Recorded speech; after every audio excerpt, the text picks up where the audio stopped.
ओम नमः सिद्धेभ्यः। तीन भुवन में सार, वीतराग विज्ञानता, शिव स्वरूप शिवकार, नमः त्रियोग संहारिके।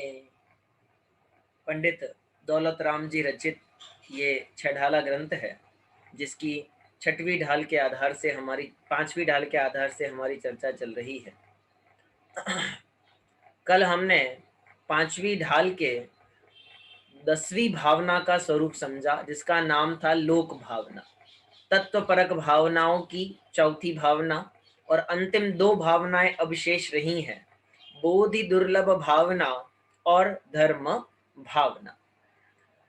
यहाँ जब लोक भावना में ऐसा कहा कि सारा जगत जो अनादि निधन है, उस पूरे लोक में यह जीव भ्रमता रहा है, चार गतियों में भ्रमा, ये तो संसार भावना में कहा। परंतु जो ये लंबा चौड़ा 343 गणराजु प्रमाण का लोक है, ऊर्ध्वलोक, अधोलोक, मध्य लोक, ये सारे स्थानों पर जो गमन हुआ, दुख भोगे, उनका कारण क्या? तो कहा बिन समता, बिना समता के यह जीव चाहे जगत में किसी भी स्थान पर चला जाए, वह कैसा रहेगा? दुखी रहेगा। तो अब ये मन में एक प्रश्न खड़ा होता है, तो फिर हमको जो ये सारे साधन मिले हैं, ये मनुष्य पर्याय मिली है, क्या ये सब प्राप्ति व्यर्थ है?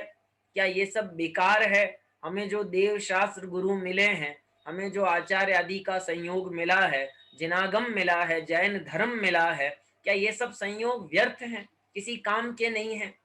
तो यहाँ इस बोधि दुर्लभ भावना में समझाते हैं कि जैसे अगर तुझे प्राप्ति हो जावे, जो प्राप्त करने योग्य हैं, तो ये सारे संयोग काम के हैं।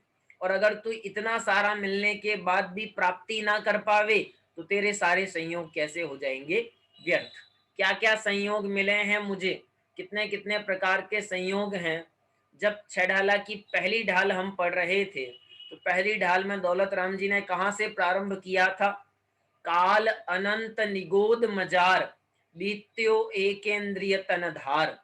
अनंत काल तो निगोद में निगोद में बिताया, वहां से निकला तो त्रस पर्याय में आया। उसके भी पहले पृथ्वी, जल, अग्नि, वायु, वनस्पति, उसके बाद एक दो इंद्रिय, लट, पिपील, अली आदि शरीर, दो इंद्रिय, तीन इंद्रिय, चार इंद्रिय, फिर आगे लिखा असंगी पंचेंद्रिय, कब हूँ असैनी पंचेंद्रिय पशु भयो, कभी निबल पशु हुआ, असैनी हुआ, बलवानों के द्वारा खाया गया, पीड़ित हुआ, ताड़ित किया गया, और जब संगी पंचेंद्रिय पशु बना तो वध बंधन आदिक दुख गने। अगर तिरंज गति से निकल के नरक गति में पहुंचा तो वहां भी दुख, देव गति में गया तो वहां भी दुख, मनुष्य गति में आया तो वहां भी दुख। सुख कहाँ है? कहाँ है सुख? तो यहाँ इस 10वीं भावना में, 11वीं भावना में बार बार हमें ये इशारा किया जाएगा कि सब कुछ प्राप्त करना सुलभ है, लेकिन बोधि की प्राप्ति करना दुर्लभ है। बोधि, बोधि मतलब ज्ञान, ज्ञान की प्राप्ति करना दुर्लभ है। संयोग मिलना सुलभ है, शास्त्र मिलना सुलभ है, गुरु मिलना सुलभ है, जैन धर्म मिलना सुलभ है, पंचेंद्रिय मनुष्य पर्याय मिलना सुलभ है, पुरुष अवस्था मिलना सुलभ है, वेद मिलना सुलभ है, लेकिन बोधि की प्राप्ति होना दुर्लभ है। संयोग तो बहुत जीवों को मिलते हैं। ज्ञानार्णव में आचार्य शुभ चंद्राचार्य तो कहते हैं, इस जगत की जितनी मनुष्य राशि है, उसमें विरले ही जीवों को सम्यक ज्ञान की प्राप्ति का उपदेश मिलता है। विरले जीवों को, विरले का मतलब कुछ एक, बहुत कम।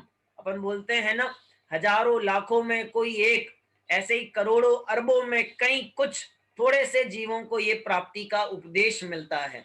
कई जीव उस उपदेश को समझते हैं, कुछ एक, उनमें से कुछ एक समझ के प्राप्ति का प्रयास करते हैं, उनमें से भी कुछ को प्राप्ति का प्रयास करने पर प्राप्ति होती है।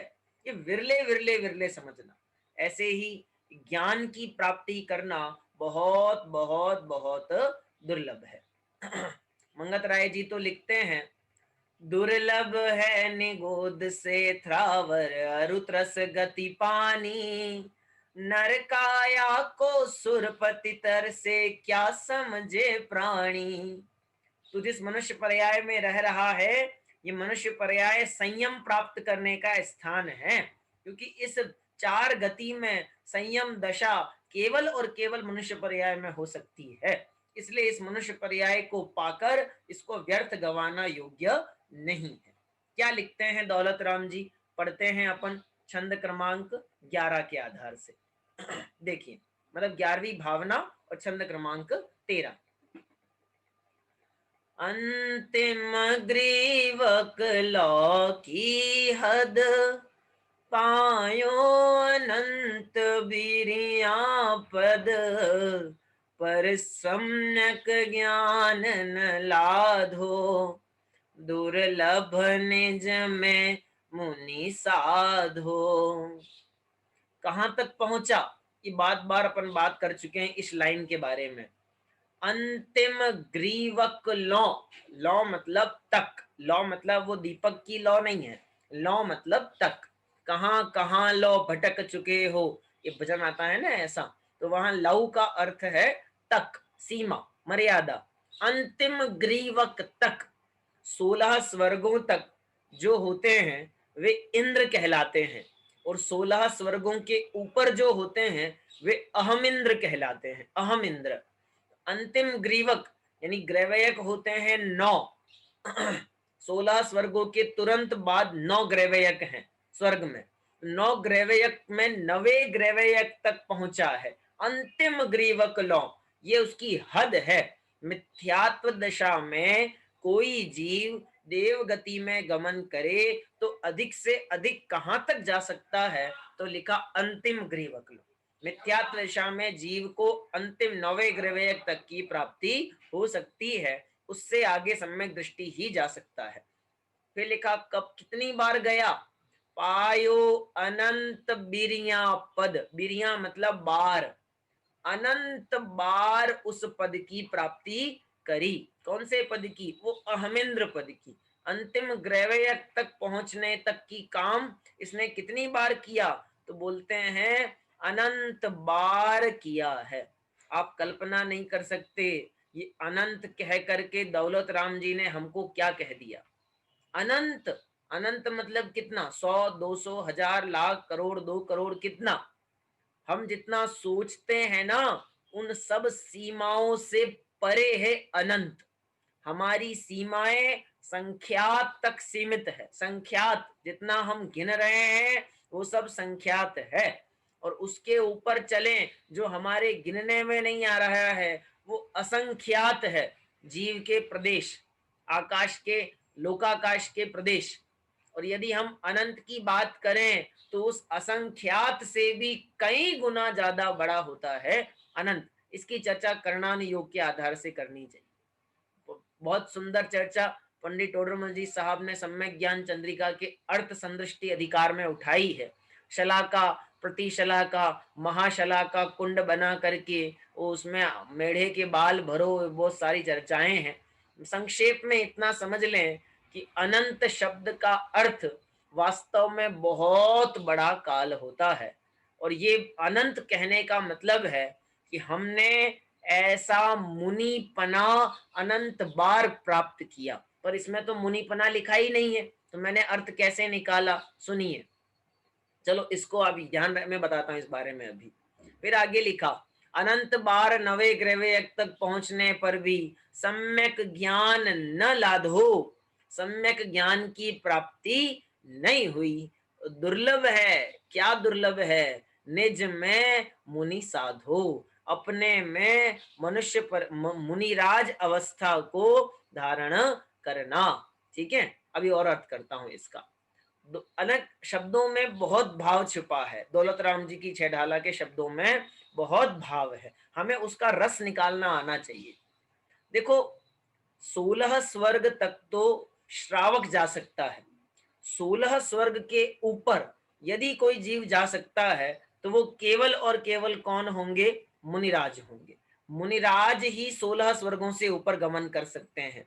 लेकिन अगर मुनिराज भावलिंगी नहीं है, द्रव्यलिंगी है, मिथ्या दृष्टि है, तो फिर तो बोले उनके परिणामों के आधार पर वो किसी भी गति में जा सकते हैं। कोई देव गति में जाने का नियम नहीं है, किसी भी गति में जा सकते हैं। पर अगर स्वर्ग में गए, देव गति में गए, तो कहाँ तक जा सकते हैं? तो लिखा अंतिम 9वें ग्रह तक जा सकते हैं। केवल जैन नहीं, अजैन लोग भी जा सकते हैं। कोई आश्चर्य की बात नहीं करना है इसमें, है ना, क्योंकि ये कषायों की मंदता के आधार पर चलने वाली प्रक्रिया है। आयु का बंध उस आधार पे होता है। तो कोई दिगंबर द्रव्यलिंगी मुनिराज अपने द्रव्य लिंग का निरतिचार पालन करें और उनको देव आयु का बंध होवे, तो वे 9वें ग्रह तक की प्राप्ति कर सकते हैं। और अगर हमें ऐसा कहा जा रहा है कि अनंत बार 9वें ग्रह तक पहुंचा हूं, तो इसका अर्थ हुआ कि हमने ऐसा मुनिपना अनंत बार लिया है। कितनी बार? अनंत बार ग्रहण किया है। अनंत बार तो क्या बने? मुनि बने हैं, मुनि। उसमें स्त्री पर्याय शामिल नहीं है, उसमें अभी नपुंसक की पर्याय शामिल नहीं है, जबकि है तो ये भी मनुष्य। केवल मनुष्यपना नहीं लिया, अनंत बार स्त्री पर्याय नपुंसक पर्याय को छेद कर पुरुष अवस्था धारण करी और मुनिपना धारण किया। अनंत बार, इतनी बार मनुष्यपना हमको मिला है, परंतु क्या काम का? इतने मौके मिले पर सारे के सारे कैसे हो गए? बेकार। क्यों हो गए बेकार? कि हमने सम्यक ज्ञान की प्राप्ति नहीं करी। स्वर्ग की संपदा में रचपच गया, भोगों के पीछे उलझ गया, परंतु जो प्राप्त करने योग्य था उसकी प्राप्ति करने नहीं गया।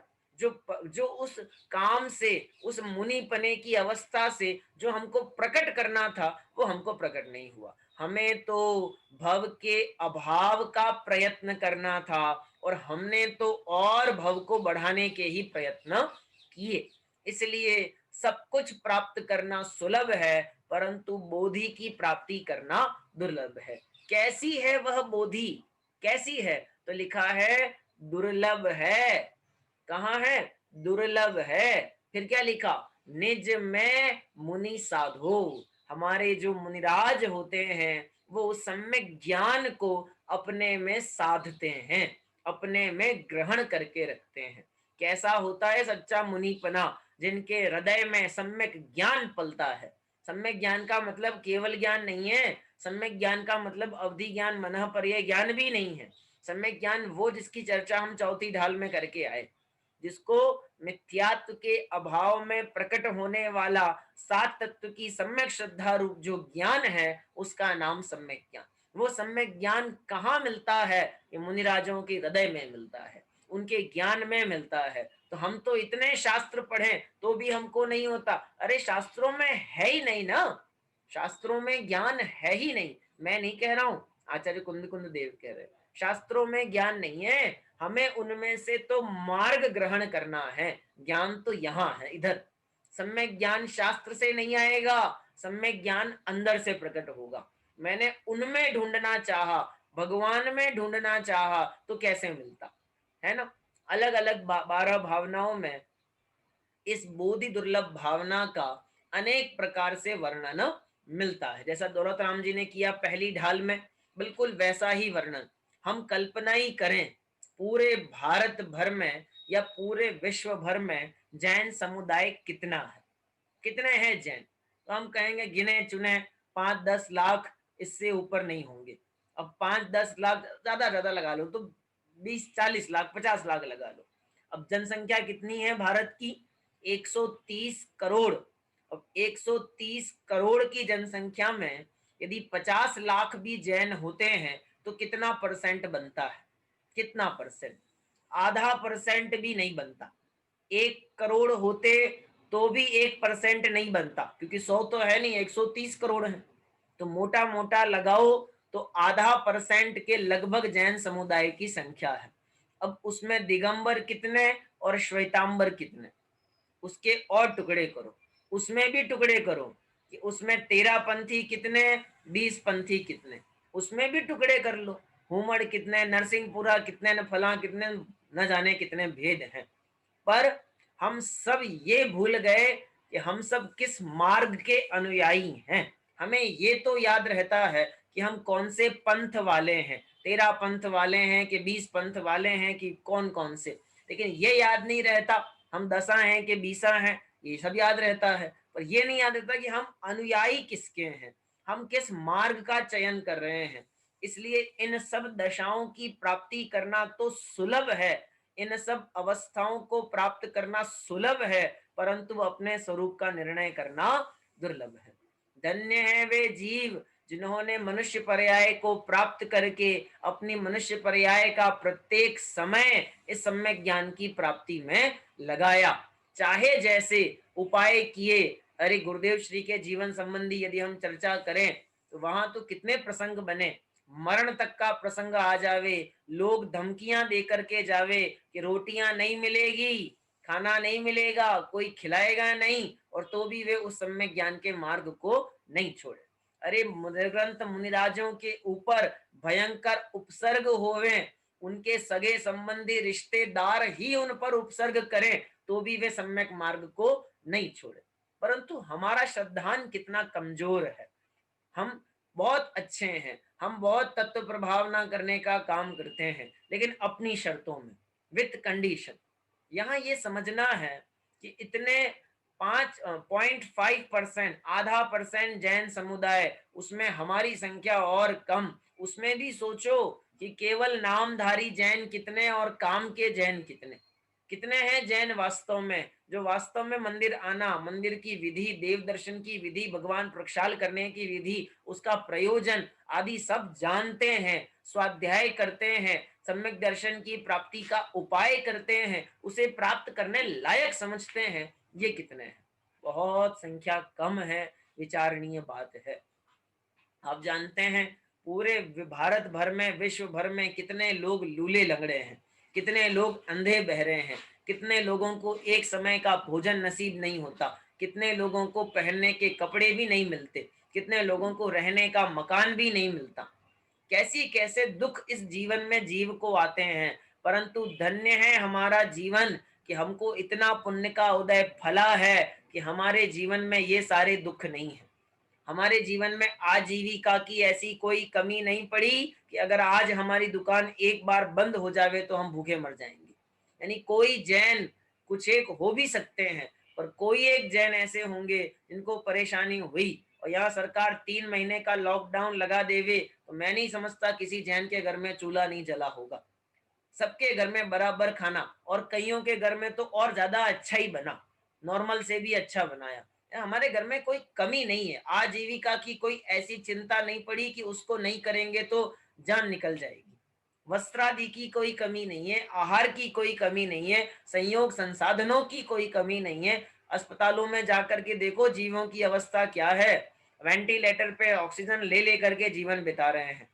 हमारी ऐसी अवस्था तो नहीं आई है। वो एक बार में फोटो आया था एक लड़की का कि वो अपना हृदय, नकली हृदय वो हाथ में लेकर के घूमती है सूटकेस में, ये इधर वाला काम नहीं करता तो अस्पताल में नकली लगवाया गया, वो हाथ में लेकर के घूमती है, अपना डायलिसिस करवाना पड़ता है लोगों को। हमारी ऐसी अवस्था तो नहीं आई है, किसी की आई भी होगी।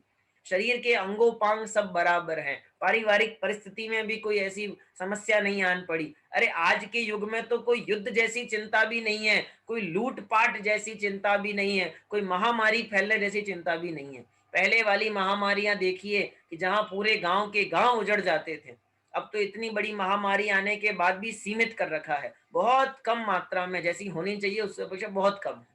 कारण क्या कि हमारे पास बहुत पुण्य का उदय है, परंतु ये सारा पुण्य का उदय किस काम का, ये सारे संसाधन किस काम के, जब हम प्राप्ति ना करें।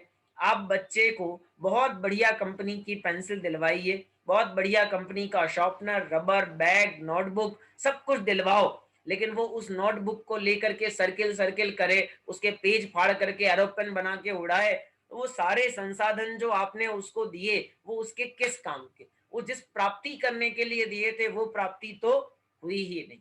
ये बताती है बोधि दुर्लभ भावना। इस जगत में सब कुछ प्राप्त करना सुलभ है, परंतु बोधि की प्राप्ति करना दुर्लभ है। ठीक है, अब अंतिम भावना की तरफ हम चलते हैं, जिसका नाम है धर्म भावना। दौलत राम जी ने इस भावना का वर्णन 2 छंदों में किया है। पहला छंद अपन यहां से पढ़ते हैं। पहले क्या लिख रहे हैं दौलत राम जी? वे लिखते हैं जो भाव मोहते न्यारे, दृग ज्ञान व्रतांतिक सारे, सो धर्म जबे जिय धारे, तब ही सुख अचल निहारे। जो भाव मोहते न्यारे, न्यारे का मतलब अलग, अलग भिन्न है। भाव मोह, मोह दो प्रकार के बता दिए। मोह मतलब वैसे तो परिणाम ही होते हैं, परंतु उनको भाव मोह कहने का मतलब है जो भाव मोहते न्यारे, जो परिणाम मोह से भिन्न है, जो पर्याय मोह से भिन्न है। किसकी?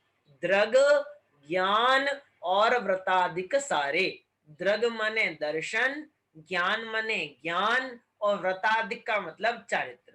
जो दर्शन, ज्ञान और चारित्र मोह से न्यारे हैं, सो धर्म, उसे धर्म कहा जाता है।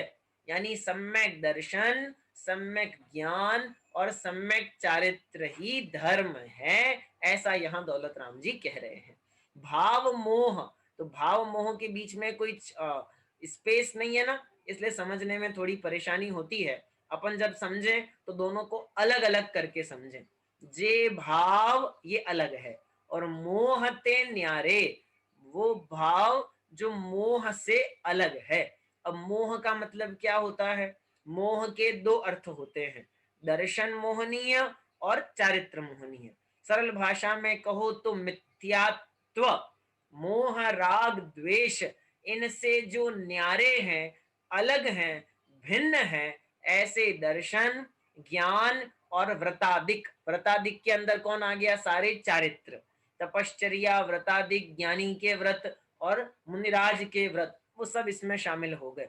तो वे सारे व्रतादिक, दर्शन और ज्ञान जब मोह से अलग हो जाते हैं तो कहते हैं सो धर्म।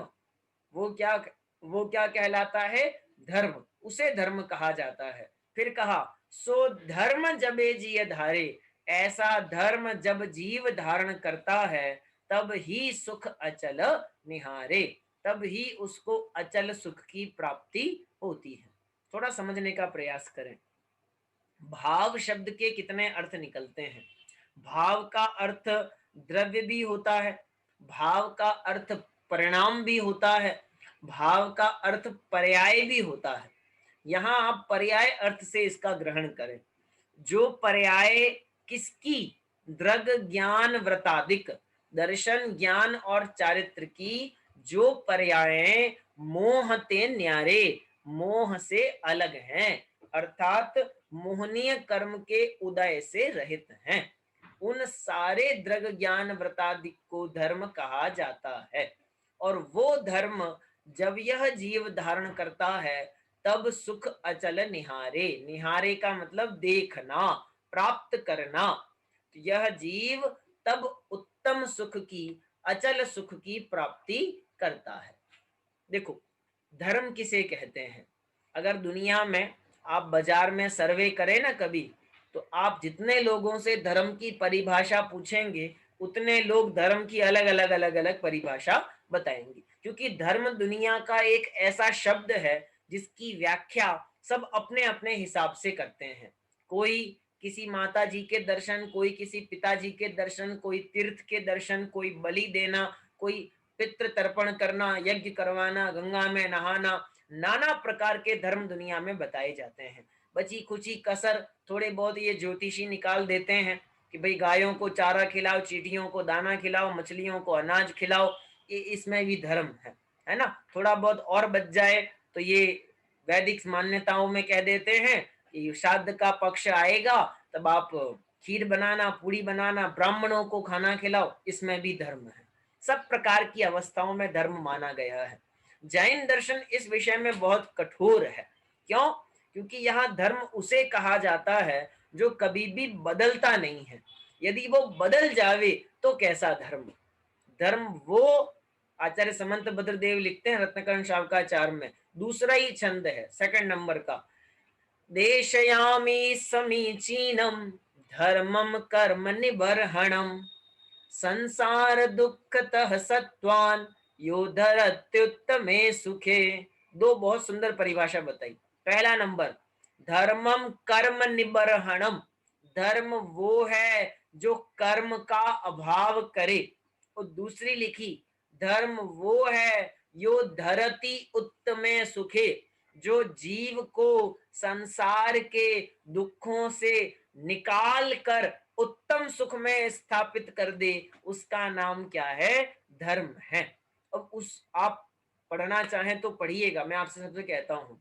रत्नकर्ण चावकाचार उस दूसरे छंद की टीका जो पंडित सदाशिव दास जी कासलीवाल साहब ने लिखी है, बहुत गजब व्याख्या लिखी है। वो लिखते हैं, ये धर्म कहीं तीर्थों में नहीं रखा है जो झुमधा करके ले आओगे। ये धर्म उपवास आदि करने में नहीं है। ये धर्म किसी का दिया नहीं मिलता, बाजार में नहीं मिलता कि आप मोल दे करके खरीद लो, किसी के पास रखा हुआ नहीं है कि आप सेवा करके ले लोगे। ये ऐसे नहीं मिलेगा। कैसे मिलेगा? बहुत बढ़िया व्याख्या वहां पर की। वहां उन्होंने वो परिभाषा लिखी, वत्थु सहावो धम्मो, वस्तु का स्वभाव धर्म है। जो धर्म धारण करने योग्य है, जो ग्रहण करने योग्य है, उसका नाम धर्म है। देखो, जीव ने धर्म के नाम पर बहुत कुछ किया, परंतु धर्म नहीं किया। प्रयास तो बहुत किए, कोशिश तो बहुत करी, मेहनत तो बहुत करी, काम तो बहुत किए, मौका आने पर लाख करोड़ रुपए का दान भी दिया, 10-10 दिन के उपवास भी किए, सब किया, लेकिन धर्म नहीं किया। तो क्या इन सब चीजों में धर्म नहीं है? नहीं है। ये सब क्रियाएं धर्म मार्ग के योग्य हैं, धर्म के परिणाम हैं, परंतु ये धर्म नहीं है। क्योंकि धर्म बराबर स्वभाव, और मेरा स्वभाव ही मेरा धर्म है ना। अधिकार है मेरा, मेरा कर्तव्य है, मेरी पर्यायों में बैसा हुआ है, वो है धर्म। यदि यह जीव अपने गुणों की पर्याय मोह के उदय से रहित प्रकट करता है, उसका नाम वास्तविक धर्म है। बहुत विस्तार व्याख्या इसकी भी हो सकती है। और यहाँ एक पंक्ति दौलत राम जी ने लिख दी, सो धर्म जबे जिय धारे तब ही सुख अचल निहारे। वो धर्म जब जीव धारण करेगा तब ही सुख की प्राप्ति होगी। कौन से धर्म को? सम्यक दर्शन, सम्यक ज्ञान और सम्यक चारित्र रूप रत्नत्रय ही धर्म है, और उसकी प्राप्ति करेंगे तो ही सुख की प्राप्ति होगी। कैसा सुख? अचल सुख। अचल का मतलब कभी नष्ट न होने वाला, कभी कम न होने वाले सुख की प्राप्ति होती है।